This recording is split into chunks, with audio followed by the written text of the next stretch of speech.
કામરેજ પાસે બ્રિજ પરની લોખંડની પ્લેટ દૂર કરવાની કામગીરી કરવામાં આવી। 30 દિવસ માટે કામરેજ તાપી બ્રિજ અવરજવર માટે બંધ કરવામાં આવ્યો છે। સુરત જિલ્લા પોલીસ વડા હિતેશ જોયસરે નિરીક્ષણ કર્યું અને અમદાવાદથી સુરત જતો એક બાજુનો રસ્તો કામરેજ સુધી બંધ કરવામાં આવ્યો છે।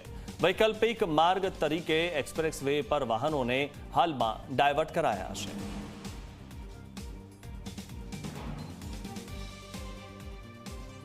આપણે સૌ જાણીએ છીએ એ રીતે તાપી નદીના બ્રિજના સમારકામ કરવા અર્થે NH48 પરનો તાપી બ્રિજ અને અમદાવાદથી મુંબઈ જતો હાઈવે એ તાપી બ્રિજ પર બંધ કરવામાં આવશે।